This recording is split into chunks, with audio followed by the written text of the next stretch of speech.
All right, guys. So this is our first time renting an electric vehicle. Actually, our first time even driving an electric vehicle.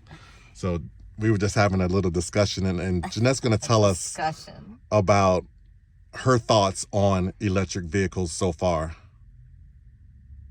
I am. Yeah, tell us your thoughts. I mean, my thoughts is that we're sitting here charging at a charging station. Look, it says we started at 11:18 a.m. 100% charges 7:57 p.m. We are on vacation. On vacation.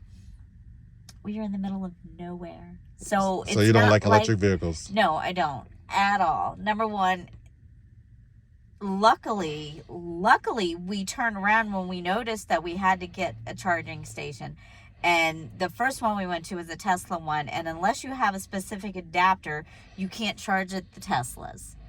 Right. So they put us in a Ford Mach E. We were supposed to be in a Tesla, which I didn't even realize that when I booked that. That's my fault. I should have done that. But nonetheless, luckily, once we got to the Tesla place and we found out that we couldn't charge there, I found this charging station a couple miles down the road, because literally we had 25 miles to go until we were like zilch out of power, electric.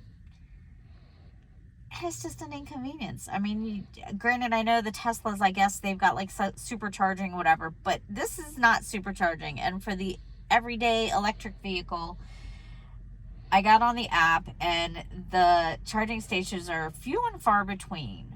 Granted, yes, you can plan ahead, and Aaron was saying, oh, like if you go to a Walmart or go grocery shopping or go to a store, you can just plug in and charge every time you're wherever while you're doing your errands. But these charging stations are not right. So right now the thing is that we as Americans, we're used to jumping in a vehicle, driving where we need to go, stopping, get gas, and then continue on our day. You know, when we stop for our errands, we just park the car and you don't think about it. You just got to kind of change the way you operate. You know, you can still do those same things, but now you don't have to stop for gas. But when you stop to do your errands, you stop, you plug up, and you charge during that period. So I see that part, but I don't know if I'm fully sold on electric vehicles yet. Okay, first off, you said as Americans. So I'm not even looking at it as an American. I'm looking at it as a traveler. We travel often. We get rental cars often.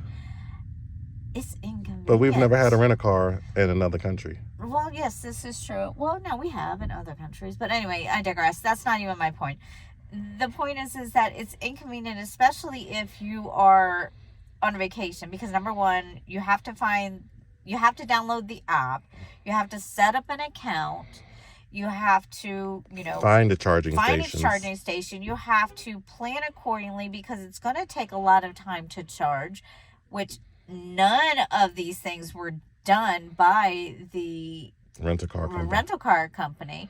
And here we are driving, woo, woo, woo, which we did look ahead and we said, oh yeah, there's a charging station where we were going. So we figured once we got down there, we would charge it. But it was a Tesla charger. But that's the least thing they could have did too. They should set up an account with the rental company and say, hey, this is a rental car. When you get into your charging station, this is the code you're going to put in. And then they just charge the customer instead of them actually have to go and create their own thing. Because now that we're not going to ever use this app again. Right.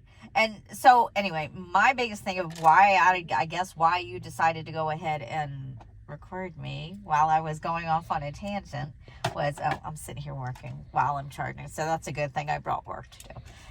But anyway, my biggest thing is, what's the big deal with the electric vehicles? I don't understand.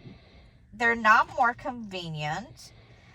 They don't have any, specific cool, things that are better that you can't find in a regular vehicle. What? Because it has this big old moonroof type thing. Okay, yeah, it's cool, but you got this big screen right here. You got this big screen right here. Okay, whatever. When it backs up, it has like a satellite thing that shows you from the top of the vehicle. Okay, whatever. Those are not functionalities. Those are just neat little bells and whistles to put a big old bow on it. But yeah, I'll stick with my gas. There you go. Sorry. All right, so that's your final call on electric vehicles. No? Big no for you, right? It's a big N-O. heck to the no. I'm gonna say heck. I'm not gonna say it together. I got scissors in my hand. All right. We'll check it later. We'll let you know if anything changes. Ciao for now.